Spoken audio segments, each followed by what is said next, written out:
आपने ये तो अवश्य ही सुना होगा कि जैसी करनी वैसी भरनी। तो क्या जो भी कर्म हम करते हैं, अच्छे या बुरे, क्या वे लौट के हमारे पास वापस आते हैं? चलिए, इससे जुड़ी एक पौराणिक कथा आपको सुनाते हैं। महाभारत का युद्ध समाप्त होने के बाद श्री कृष्ण पांडवों सहित महाराज धृतराष्ट्र से मिलने जाते हैं।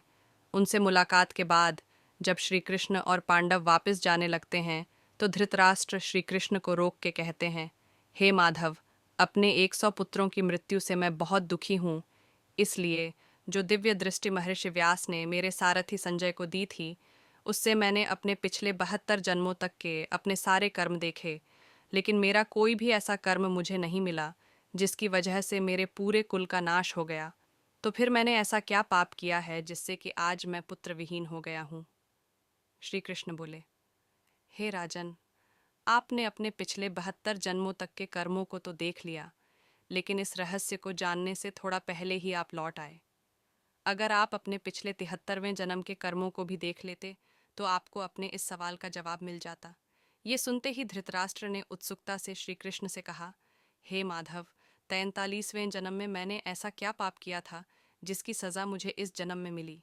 श्री कृष्ण बोले, राजन, आपके 73वें जन्म में एक बार आप एक हिरण का शिकार करने के लिए उसका पीछा कर रहे थे। तब वो हिरण घनी झाड़ियों में जाके छुप गया। झाड़ियाँ इतनी घनी थीं कि आपका बाण उस हिरण को नहीं लग सकता था। उस हिरण को झाड़ियों से बाहर निकालने के लिए आपने उन झाड़ियों को आग लगा दी। आग लगने से वो हिरण तो निकल के भाग गया, लेकिन उन झाड़ियों में एक सांप के बच्चे जलकर मर गए और उस सांप का पूरा परिवार खत्म हो गया। हे राजन, इस जन्म में आपने अपने उसी कर्म की भरपाई की है। श्री कृष्ण आगे बोले, कोई भी पाप, चाहे वो जाने में किया गया हो या अनजाने में, पाप पाप ही होता है, और अगर उसका पश्चाताप न किया जाए तो कभी न कभी उसकी सज़ा हमें ज़रूर भुगतनी पड़ती है। ये सुनने के बाद धृतराष्ट्र फूट फूट के रोने लगा। अर्थात हम जो भी कर्म करते हैं, वो एक एनर्जी की फॉर्म में इस यूनिवर्स में ट्रैवल करता रहता है और कभी ना कभी अपने ओरिजिनल सोर्स पे लौट के ज़रूर आता है। वो एनर्जी या कर्म, चाहे अच्छे हों या बुरे, वे उसी फॉर्म में हमारे पास वापस आते हैं।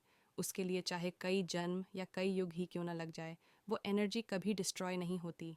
तभी तो कहते हैं कि अच्छे कर्म का हमेशा अच्छा और बुरे कर्म का हमेशा बुरा नतीजा ही होता है।